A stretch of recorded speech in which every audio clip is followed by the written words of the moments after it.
We're on a whale-watching boat on the Atlantic Ocean.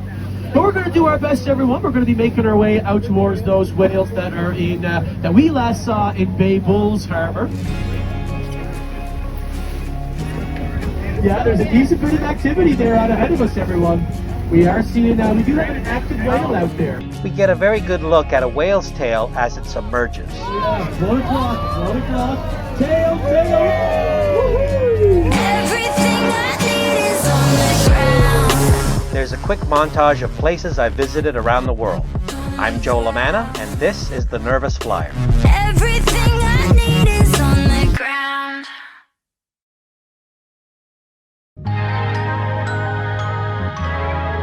This was my first trip to Newfoundland and Labrador, the 8th province I visited and the 6th of Canada's 6 time zones I've experienced.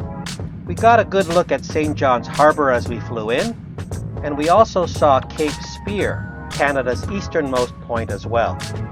We'll be watching the sun come up from Cape Spear in a couple of days. Our first stop on the day we arrived was Christian's Pub on George Street.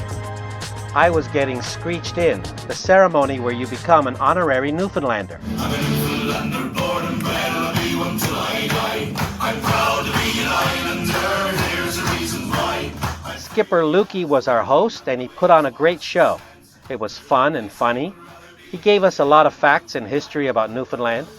I didn't know this ahead of time. Skipper Lukey was featured in an episode of Anthony Bourdain, Parts Unknown. He had a lot of nice things to say about Anthony Bourdain, said that appearing on that show changed his life. And he took us through the screeching ceremony, which has 3 events. First, you eat some Newfoundland steak, which is fried bologna. I take a piece of bologna off a cutting board and pop it in my mouth.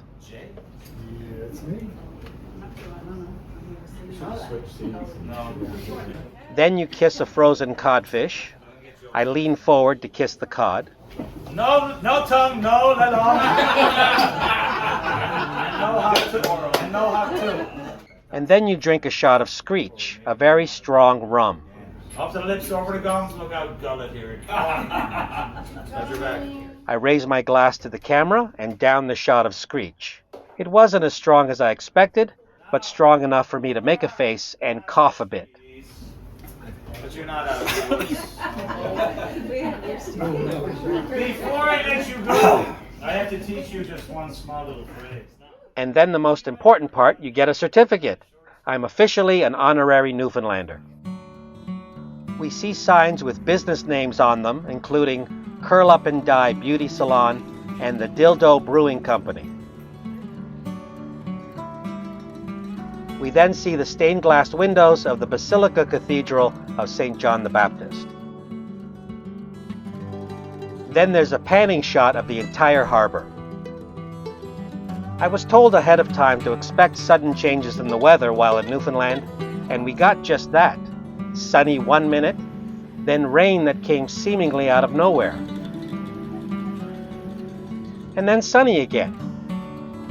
I tried a couple of new foods in St. John's. The first was cod tongue. I struck out with the beef tongue I tried in Tokyo, so I tried a different kind of tongue.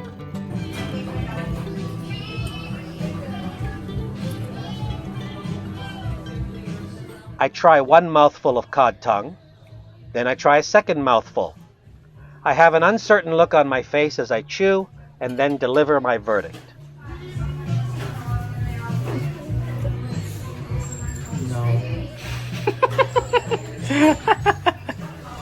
No. This side eye is crazy. No. I had better luck trying the moose burger. Moose are plentiful on the island, and I thought, why not? Here goes nothing.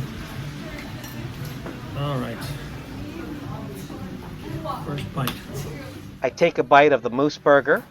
I have a slightly apprehensive look on my face. Not too bad. A little gamey perhaps, but still very good. Tastes like chicken.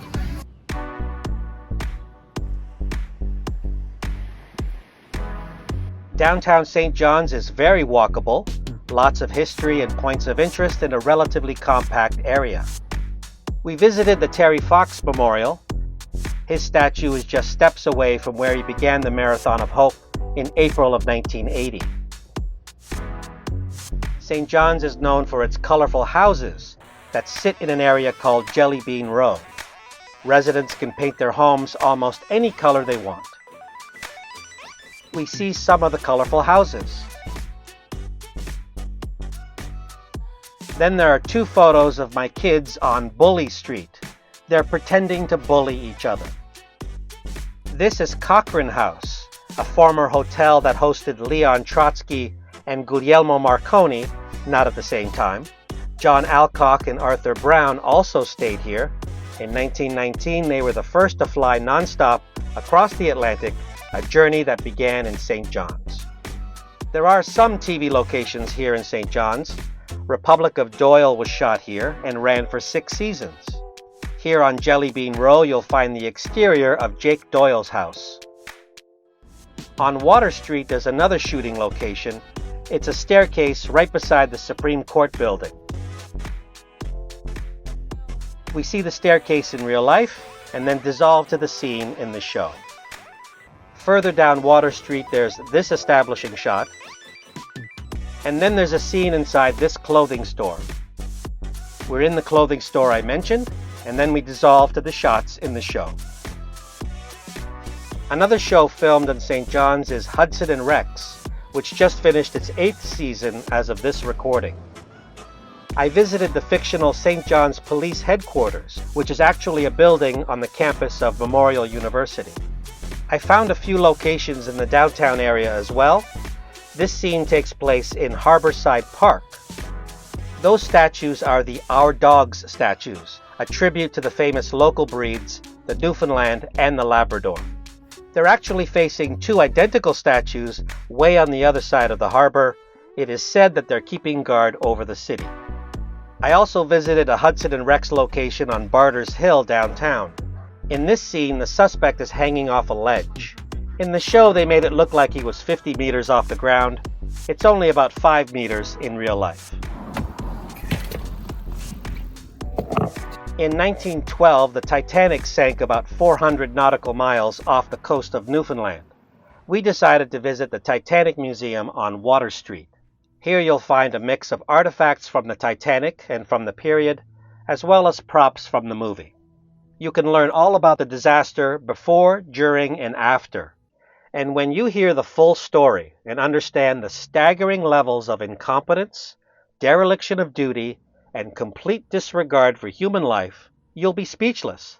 I never left a museum pissed off before. And to top it off, visitors get an entry ticket with the name of a passenger or crew member.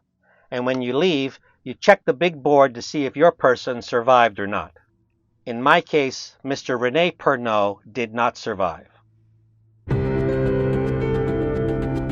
We are driving on a rural highway. The Newfoundland countryside stretches out toward the horizon. We arrive at our destination and we see a small harbor.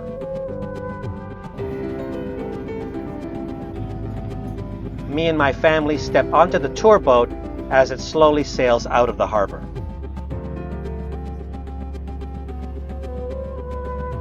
We booked a whale-watching trip with O'Brien Tours out of Bay Bulls, about a half hour south of St. John's. It was a beautiful day for it. The tour boat makes its way to our first destination.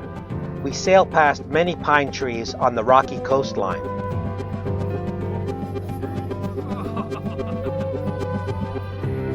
The Avalon Peninsula is famous for its rugged cliffs, part of the ancient Appalachian mountain range, said to be over 1 billion years old.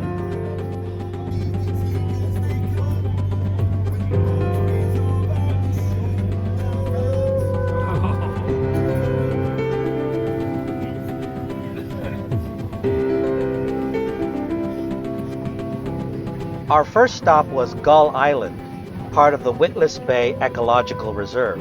Here you'll find the largest population of Atlantic puffins in North America. Puffins are seabirds who come back to land once a year to nest. They dig burrows in the ground to lay their eggs. They share the space on Gull Island with thousands of gulls and common murres. And if you are looking up at them in the sky, everyone, please do so with your mouth firmly closed if you're looking up at them. There's equivalent of one. So these birds... There are close-up photos of the common murre.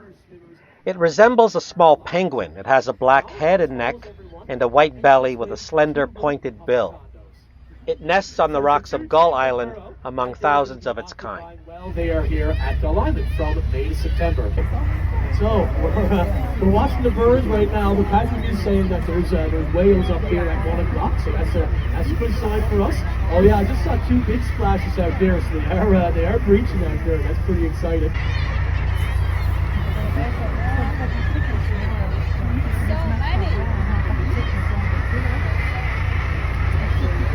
Because all of these burrows that we can see here now, we're starting to see much more puffins here off the thing on your way here to the island. This is going to be your spot to get them right here, right now.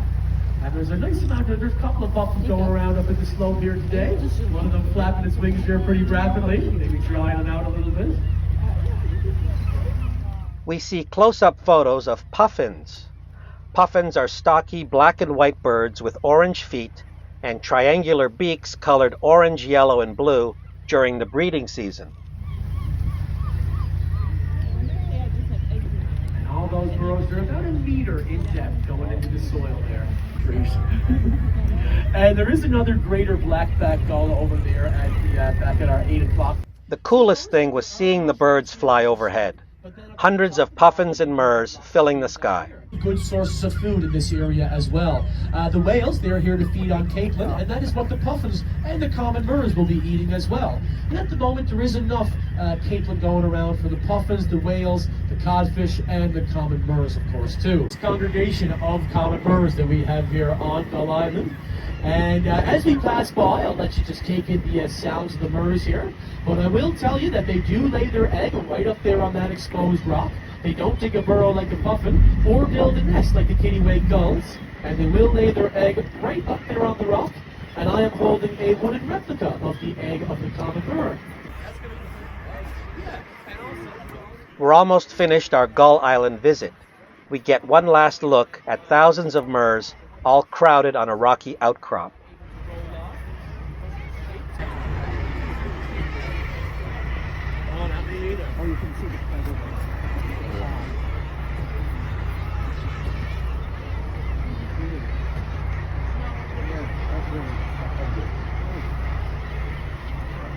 $1.5 million to 2 million birds making their home here on this island. So you can look at it this way. There's more birds on this island than there is people over there on that island, the island of Newfoundland. After seeing Gull Island up close, we were told that there were whale pods in the distance, and we made our way toward them. On our way to see the whales, we saw hundreds of seabirds skimming the surface of the water, some diving into the water to get food.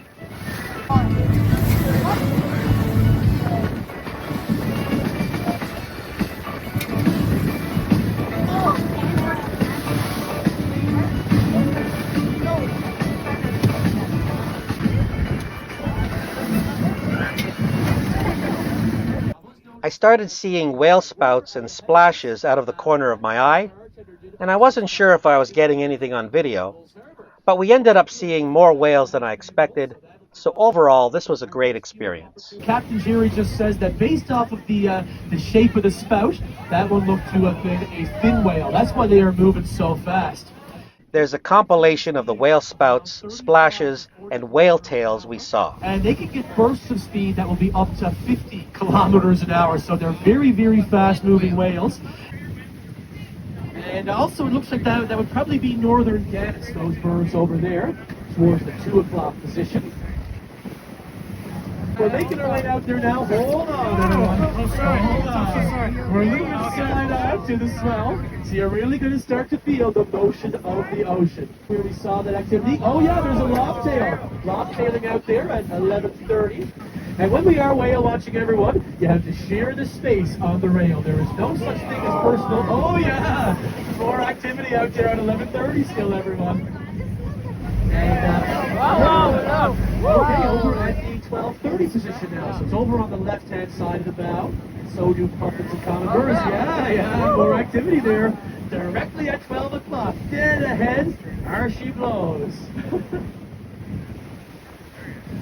Yeah, there's another spout up at 12 o'clock, 12:30. 10 or 12 o'clock position there now, but it was at 12:30 when we first saw it.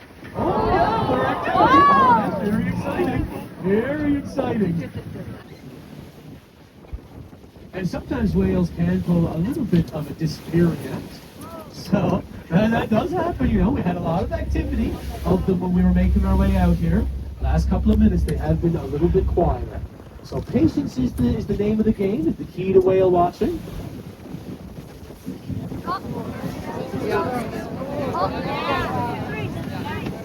Toward the end of our trip, we started seeing whale tails.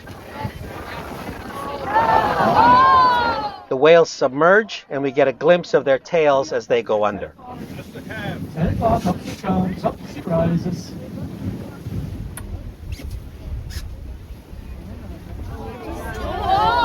Oh yeah, 1 o'clock, 1 o'clock. Tail, tail. Woohoo! They arch their back and flick the tail up in the air. And that is actually how humpbacks got their name. Oh yeah. Here we go. I think we'll get another tail. 11 o'clock. Tail. Oh yeah. Yeah, and definitely seeing 2 tails like that is pretty good. I think it's a pretty good finale for our show. How about a big hand for Captain Jerry and for our whales, everyone? Oh, they're up there at 5 o'clock. Just in there in the land, 5 o'clock. That's our last look at them, everyone. 5 o'clock, last look in there by the land, right in there by the white water. The boat makes its way back to Bay Bulls. We see small houses on the shoreline, trees in the hills behind them, and the bright blue sky. On shore, me and my family walk down a boat launch toward the water. My daughter gets a souvenir of Atlantic Ocean water by filling a small flask. You got it? After the whale watching tour, we drove down the coast to the Ferryland Lighthouse. It's a beautiful place and was really a nice walk getting to the lighthouse. A bit windy. If you listen closely, you might hear some wind. We see Ferryland Harbor with Wren's Island and Costello's Island in the background. We walk a gravel path through a wooded area to get to the lighthouse. Ferryland Lighthouse is found at the end of a peninsula that juts out into the ocean. There's a small rocky island with a patch of green on it that sits a few meters away from the peninsula. There are many seagulls flying around this small island.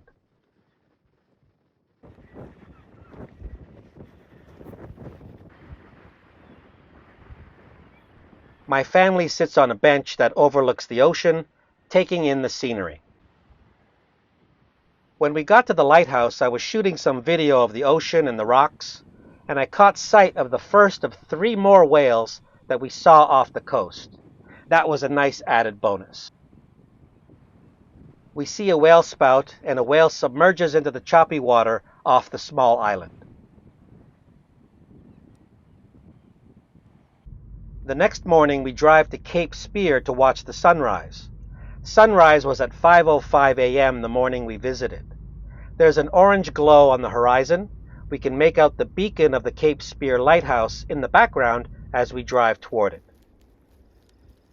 The family and I walk from the parking lot to a viewing area near the water. All right, we got up at 4 a.m., which was brutal, but we're here, and we're about 10 minutes away from the sun coming up. It's a beautiful spot, so we're just gonna take some video and just wait for the sun to come up. We're watching the ocean, looking towards St. John's. We can see the entrance to St. John's Harbor. The waves crash onto the rocks near Cape Spear.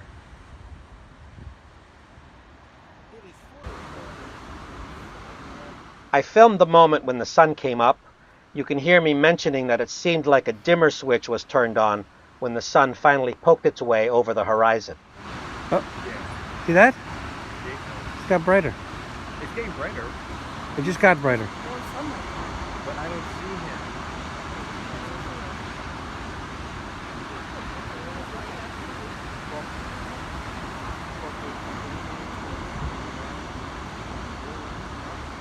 It looks like daytime is happening. Yeah. 3 times happening. Yeah, it's like it's just like the dimmer switch Yeah. turned on. There it is. Poke it through. Oh, I can see him. There he is. Don't look too close. I'm really looking at my phone. That's what it's saying. Here's some time-lapse footage I took of the sunrise. This is 15 seconds of sped-up footage, the sun rising and glowing brightly in the sky.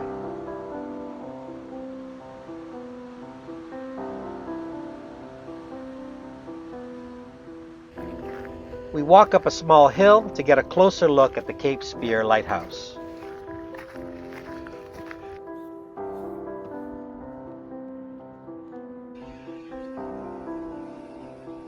Soon after sunrise, we saw yet another whale off the coast.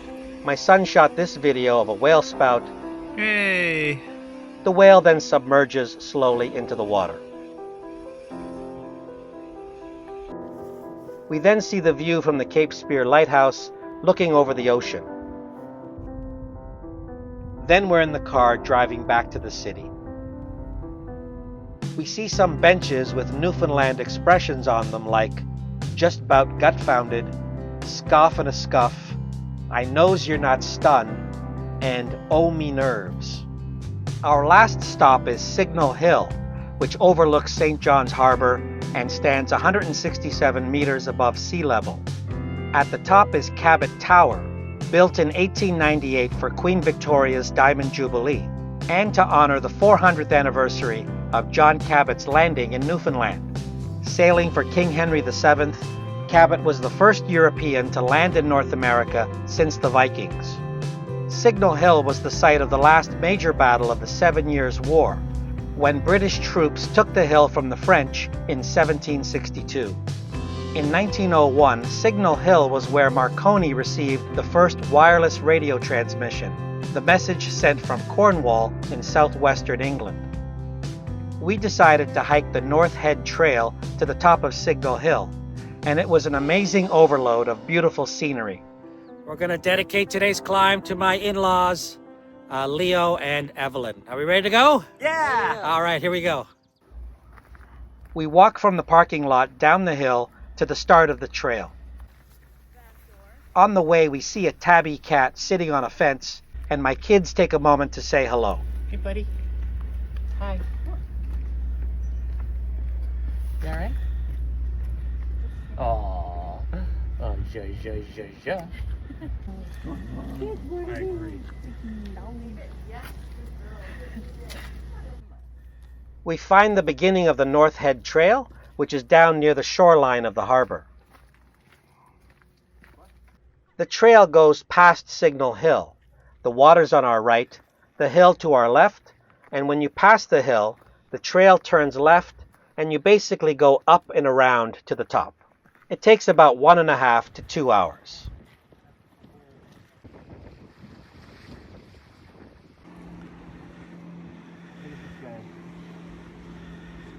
We walk through a narrow section of the trail with the hill face right next to us.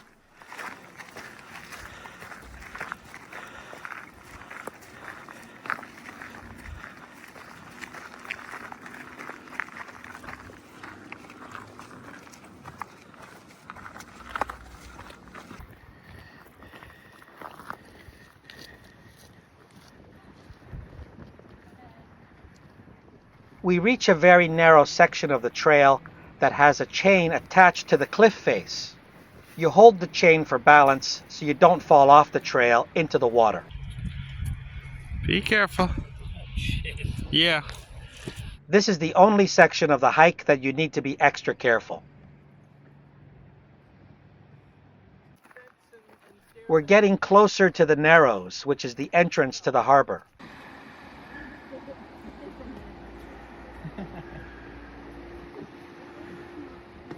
We see a large freight ship make its way into the harbor.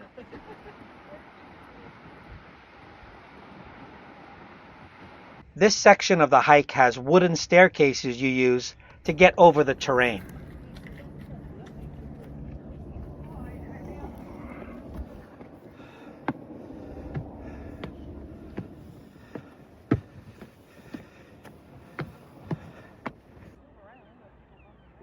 We take a break in a couple of Muskoka chairs that happen to be on the trail. We see the Narrows again and get a glimpse of Cape Spear in the background.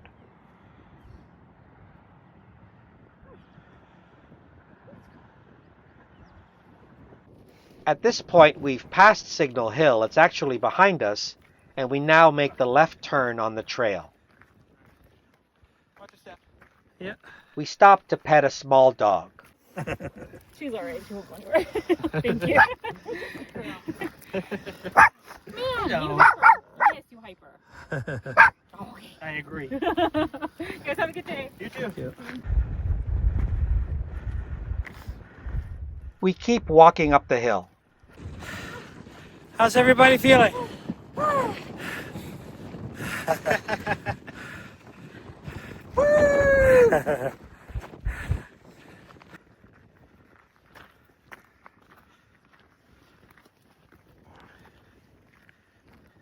We see the ocean. The water is shimmering. The sky is blue.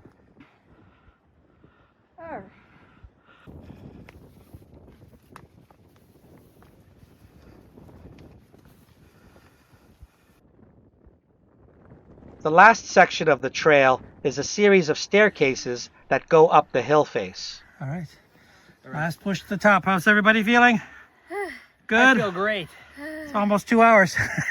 Is it over yet? Almost. Almost. We take one more look at the ocean.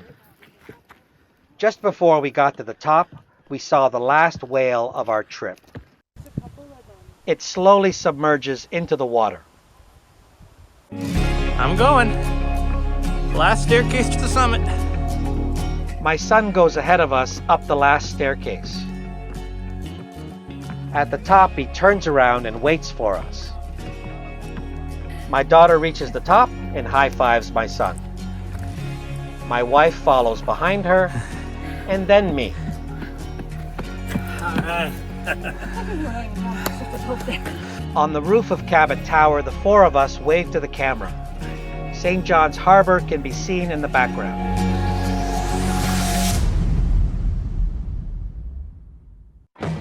Produced by Nicholas Lamanna and Joe Lamanna. Written and edited by Joe Lamanna.